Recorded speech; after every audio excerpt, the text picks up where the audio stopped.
Shalom saudaraku, selamat berjumpa lagi dalam renungan pengharapan baru dari channel Terang Jalanku. Sungguh saya sangat bersukacita karena pada kesempatan ini kita dapat bertemu kembali, bersekutu kembali. Kita akan terus belajar dan mengerti akan kebenaran firman Tuhan, supaya dalam hidup ini kita tidak salah jalan dan menjadi jauh dari hadirat Tuhan. Namun sebelum kita mendengarkan renungan ini, mari kita awali dengan berdoa. Bapa di surga, kami datang ke hadapan-Mu dengan hati yang penuh ucapan syukur. Terima kasih atas hari baru yang Engkau berikan dan juga kesempatan untuk belajar dan mengerti akan kebenaran firman-Mu. Kami rindu untuk menyelami kebenaran firman-Mu. Kami percaya firman-Mu adalah keajaiban yang sanggup mengubah, sanggup menyembuhkan, dan sanggup menuntun hidup kami. Urapi hati dan pikiran kami ya Roh Kudus, agar kami dapat mengerti dan mengalami kuasa kebenaran firman-Mu. Terima kasih Tuhan. Dalam nama Tuhan Yesus Kristus kami berdoa. Haleluya. Amin. Saudaraku yang terkasih, renungan singkat ini terinspirasi dari kebenaran bahwa keajaiban Tuhan tidak hanya hadir dalam mukjizat yang besar, tetapi juga dalam hal-hal yang sederhana yang sering kita abaikan. Melalui renungan ini, kita akan diajak untuk menjelajahi bagaimana firman Tuhan adalah suatu keajaiban itu sendiri. Di dalamnya, kita akan menemukan hikmat yang menuntun hidup, janji yang memberikan pengharapan, dan juga kebenaran yang membebaskan hidup kita dari segala dosa.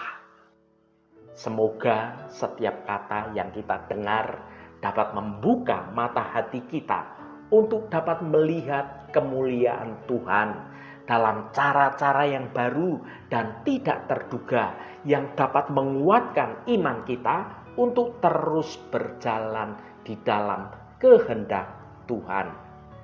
Mari kita baca Mazmur 119 ayat 18.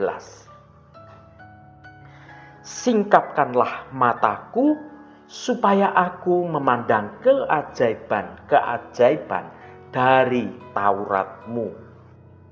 Saudaraku, ayat ini merupakan suatu permohonan yang tulus dari seseorang yang begitu rindu akan Tuhan.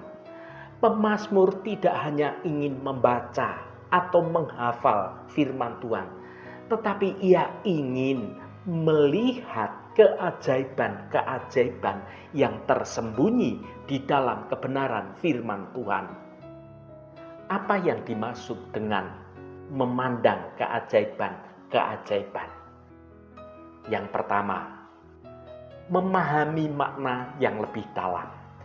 Firman Tuhan itu bukanlah sekedar kumpulan kata-kata, tetapi mengandung makna yang sangat dalam dan sangat kaya. Ketika kita memandang, kita mulai melihat suatu hikmat, suatu kasih, dan juga kuasa Tuhan yang terungkap di setiap ayat yang kita baca dan kita renungkan. Firman Tuhan itu seringkali disamakan dengan suatu harta yang sangat berharga yang tersembunyi. Semakin kita menggali, semakin banyak permata hikmat yang dapat kita temukan. Setiap kata, setiap frasa, dan setiap ayat itu memiliki suatu lapisan-lapisan yang bermakna, yang menunggu untuk diungkap oleh kita dalam kebenaran yang dipimpin oleh Roh Kudus. Roh Kudus adalah penolong kita yang senantiasa menuntun kita ke dalam seluruh kebenaran firman Tuhan. Dialah yang akan membuka mata hati kita untuk dapat memahami makna yang lebih dalam akan firman Tuhan. Tanpa kehadiran Roh Kudus, kita ini hanya akan membaca suatu kata-kata tanpa dapat menangkap suatu esensi atau isi yang sebenarnya dari firman Tuhan itu. Yang kedua, menerapkan dalam hidup. Melihat keajaiban-keajaiban firman berarti kita mampu melihat bagaimana firman Tuhan relevan dengan kehidupan kita sehari-hari di zaman sekarang ini. Kita belajar bagaimana dapat menerapkan prinsip-prinsip firman Tuhan dalam menghadapi berbagai macam situasi. Firman Tuhan ibarat suatu peta jalan kehidupan yang akan menuntun kita melewati perjalanan hidup yang sungguh tidak mudah. Firman Tuhan itu memberikan kita suatu petunjuk, memberikan kita suatu arahan dan juga nasihat yang sangat jelas untuk setiap situasi yang sedang kita hadapi. Firman Tuhan itu memiliki suatu kuasa untuk mengubah hidup seseorang. Ia dapat menyembuhkan luka hati, membebaskan dari belenggu dosa, dan memberikan suatu kekuatan untuk kita dimampukan menghadapi setiap persoalan hidup, setiap tantangan hidup. Melalui firman Tuhan, kita dapat menjalin suatu hubungan yang dekat dengan Tuhan Allah Bapa kita. Firman Tuhan itu berbicara kepada kita secara pribadi, menyingkapkan kebenaran yang ilahi. Yang ketiga, mengagumi karya Tuhan. Firman Tuhan adalah karya Tuhan yang sangat sempurna. Ketika kita memandang, kita akan takjub akan keindahan, akan kesempurnaan rancangan Tuhan. Firman Tuhan bukanlah sekedar suatu kumpulan kata-kata biasa, tetapi sesungguhnya itu semua diilhami oleh Roh Kudus. Setiap kata, setiap kalimat mengandung suatu hikmat dan kebenaran yang sungguh tidak terbatas. Meskipun ditulis ribuan tahun yang lalu, firman Tuhan itu tetap relevan hingga saat ini, bahkan yang akan datang. Firman Tuhan itu mampu menjawab segala pertanyaan dan memberikan kita suatu solusi bagi setiap permasalahan hidup di dunia dan juga hidup dalam kekekalan. Firman Tuhan itu memiliki suatu kuasa untuk mengubah hidup seseorang. Ia mampu menyembuhkan luka batin atau perasaan yang terluka, memberikan suatu kekuatan dalam kelemahan jiwa seseorang, dan menuntun kita pada jalan yang penuh pengharapan, jalan dalam kebenaran Tuhan. Saudaraku yang dikasihi Tuhan, mengapa kita perlu memohon agar mata batin kita, mata hati kita dibukakan? Yang pertama, mata rohani kita seringkali tertutup.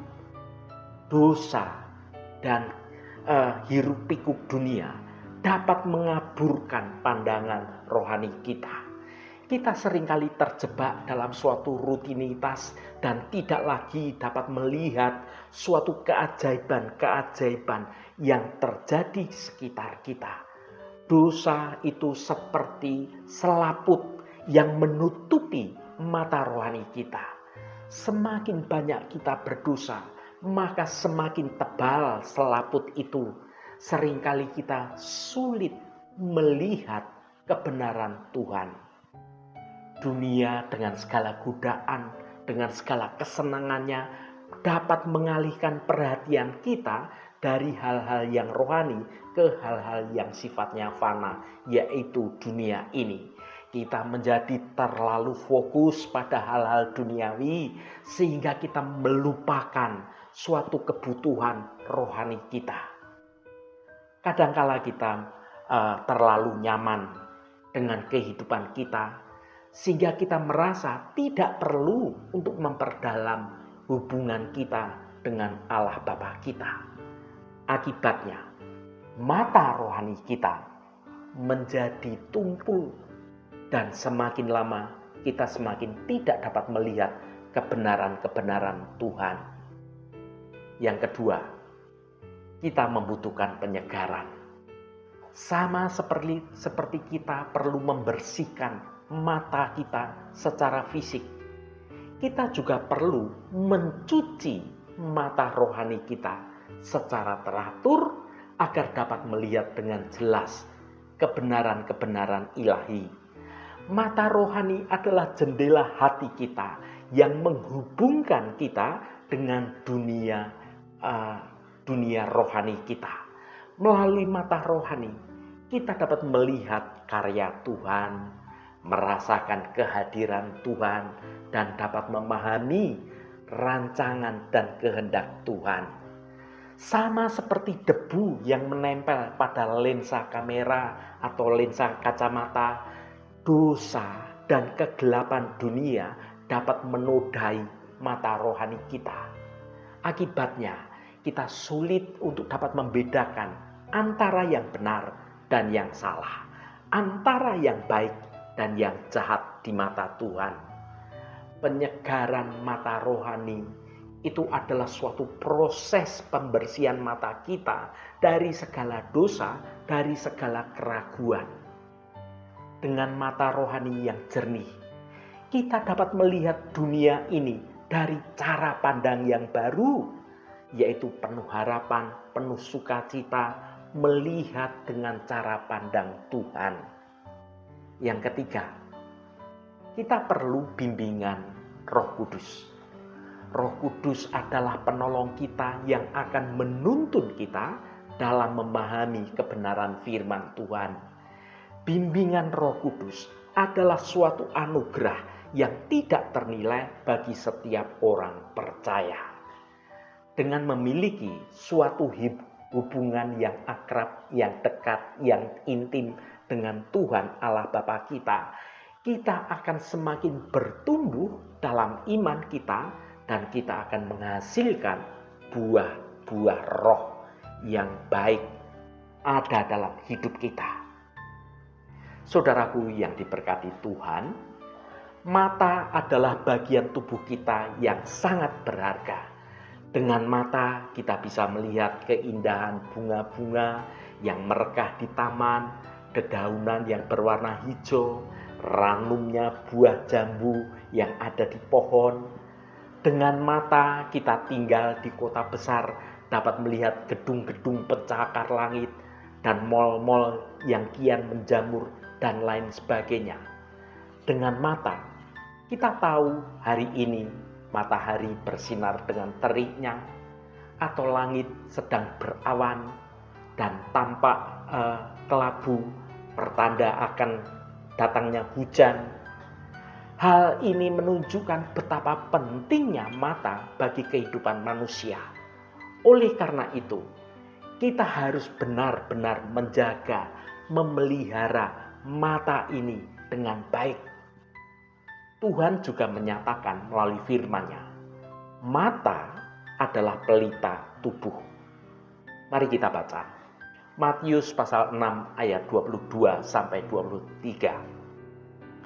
Mata adalah pelita tubuh. Jika matamu baik, teranglah seluruh tubuhmu. Jika matamu jahat, gelaplah seluruh tubuhmu.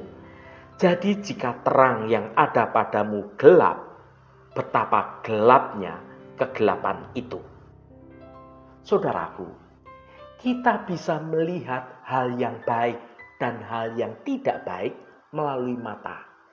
Karena itu kita harus menjaga fungsi mata jasmani dan juga mata rohani kita dengan segala kewaspadaan. Sebab segala sesuatu yang kita lihat melalui mata kita, baik mata jasmani maupun mata rohani kita, akan sangat mempengaruhi seluruh kehidupan kita. Bila kita melihat ada perkara-perkara yang baik, maka kita akan mendapatkan hal-hal yang baik dalam kehidupan ini. Sebaliknya, apabila kita lihat adalah hal-hal yang tidak baik, maka kita pun akan menuai yang tidak baik. Haleluya, Tuhan memberkati kita semua. Mari kita tutup renungan ini dengan berdoa. Bapa yang baik, kami bersyukur atas kasih dan anugerah-Mu yang melimpah dalam hidup kami. Kami menyadari betapa pentingnya mata kami dalam menentukan arah hidup kami. Tuhan, kami mohon ampuni atas segala hal yang kami membiarkan mata kami tertuju pada hal-hal yang duniawi, sehingga mengaburkan pandangan kami akan hal-hal yang lebih penting, yaitu tentang Engkau dan kerajaan Engkau. Kami ingin memiliki mata yang baik, yang senantiasa tertuju pada Engkau, sumber segala terang dan kebenaran hidup. Bantulah kami untuk dapat memusatkan hati dan pikiran kami pada hal-hal yang bersifat kekal, bukan hal-hal yang bersifat fana. Berikanlah kami hikmat untuk dapat membedakan mana yang baik dan mana yang jahat, mana yang benar dan mana yang salah. Kami ingin hidup dalam terang-Mu, sehingga seluruh hidup kami menjadi berkat bagi orang-orang di sekitar kami. Tuhan, kami percaya bahwa Engkau adalah cahaya dunia. Terangilah hati kami dengan Roh Kudus-Mu, agar kami dapat melihat segala sesuatu dari cara pandang Engkau. Kami rindu untuk menjadi saksi-Mu di dunia yang gelap ini. Terima kasih Tuhan. Segala hormat, pujian, dan ucapan syukur hanya bagi Engkau, Allah yang kudus. Saudaraku, bukalah hatimu dan tengadahkan tanganmu. Terimalah berkat Tuhan. Tuhan memberkati engkau dan melindungi engkau. Tuhan menyinari engkau dengan wajah-Nya dan memberikan kasih karunia. Tuhan menghadapkan wajah-Nya kepadamu dan memberikan damai sejahtera. Berkat anugerah dari Bapa Surgawi, cinta kasih karunia dari Tuhan Yesus Kristus, dalam persekutuan dan penghiburan Roh Kudus, menyertai kita semua sekarang ini dan sampai selama-lamanya. Dalam berkat Tuhan Yesus Kristus, haleluya, amin. Puji Tuhan, saudaraku semua, saya percaya melalui renungan pengharapan baru dan juga channel Terang Jalanku ini dapat membangun kehidupan kita semakin bertumbuh dalam kebenaran firman Tuhan. Saudaraku, saya sangat senang sekali dan berterima kasih jika Anda berkenan memberikan komentar pada konten video ini dan bagikan renungan ini pada teman dan sahabat Anda agar mereka diberkati juga melalui renungan ini. Terima kasih saudaraku, sampai bertemu kembali. Shalom, Tuhan memberkati.